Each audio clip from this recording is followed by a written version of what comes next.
Oke, Ciki mungkin bisa menanggapi gosip-gosip di luaran mengenai katanya pernah dibully waktu SD gitu. Seperti apa sih?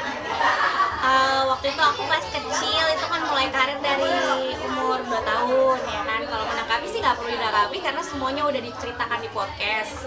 Karena podcast nyata Kak Ferdi itu yang mengundang aku untuk menceritakan jejak karir, dan aku menyatakan bahwa ini proses karirku mulai dari sini, dari situ, punya album, prosesnya bla bla bla bla bla bla bla bla bla.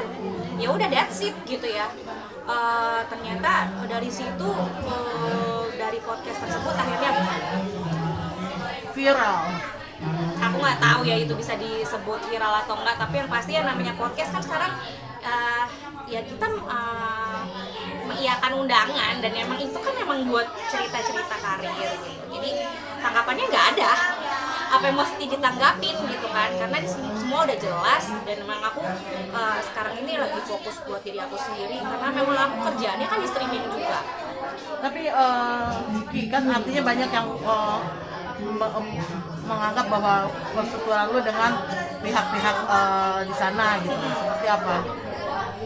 Aku itu di situ menceritakan tentang bullying kok ya.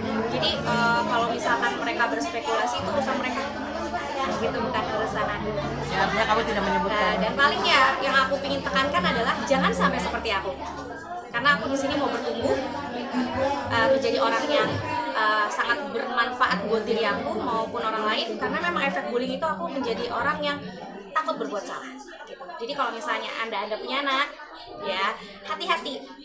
Tolong anak-anak anda itu diajarkan cara ngomong yang baik. Jangan sampai verbal bullying kayak aku, karena aku bener-bener dikata-katain saat itu.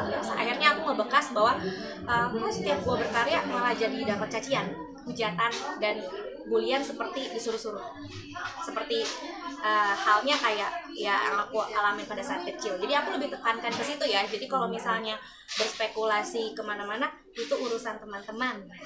Artinya? Itu urusan teman-teman, artinya adalah jaga anak teman-teman supaya tidak bermental people pleaser yang dihasilkan saat aku kecil.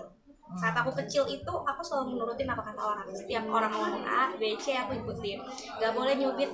Padahal sebenarnya kita tuh harus belajar untuk membela diri gitu. Jadi akhirnya kalau misalnya teman-teman bisa ngambil sisi baiknya, teman-teman bisa ajarkan yang namanya membela diri. Membela diri tidak harus ngebales, tapi lebih kepada kalau misalnya lagi dibully kayak gitu, langsung ke BK, langsung ke guru gitu ya. Jadi di sini aku tekankan, aku tidak membicarakan orang tersebut ya, tapi aku memang kena dampak dari apa yang dibully saat kecil. Jadi kalau bilang ini kasus, salah banget. Ini bukan kasus. Ini adalah salah satu bentuk yang apa ya, saat aku terima pas kecil berdampak seperti ini. Jadi yang berkasus justru para netizen yang menyebutkan itu Anda yang berkasus sama yang bersangkutan, bukan saya gitu. Artinya ini ada trauma mental sendiri ya? Ada trauma mental. Jadi cara terbaik adalah aku menghadiri semua undangan-undangan dari teman, kolega, partner gitu kan. Dan aku kan masalahnya juga berdagang, berbisnis gitu. Gak mungkin aku tidak mau keluar, tidak mau bertemu orang, karena menurut aku bukan kriminal. Jadi kalau misalnya ada yang berspekulasi atau bilang pansus segala macam, cek aja kerja apaan. Jadi kayak ya tiap hari ini aku streaming, jadi makanya kalau teman-teman lagi pada dagang kayak begini, buka store gitu ya, aku turut membantu. Kan emak-emak udah pada punya komisi affiliate gitu-gitu, jadi aku juga menjalankan itu, sama aku juga bantuin teman-teman yang mau diorbitkan jadi host ya, sesimpel itu sih. Artinya bukan karena ada masalah dengan seseorang, ini hanya ingin memberikan pelajaran bahwa bullying. Karena kemarin kan banyak yang bullying sampai meninggal kan. Nah, sampai ada orang yang meninggal itu menurut aku mungkin Allah mengarahkan aku bercerita, speak up saat aku sudah di kondisi yang sudah berakal, sudah 33 tahun punya anak. Aku udah punya anak, jadi aku gak mau anak aku mengalami hal seperti aku.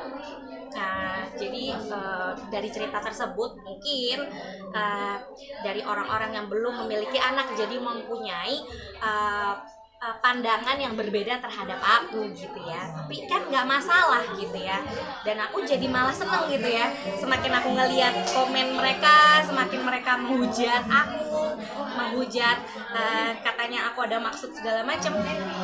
Nanti one day teman-teman akan mengerti bahwa efek bullying itu berdampak seperti kayak kita tuh jadi kayak nggak bisa memutuskan sesuatu, insecure, nggak percaya diri.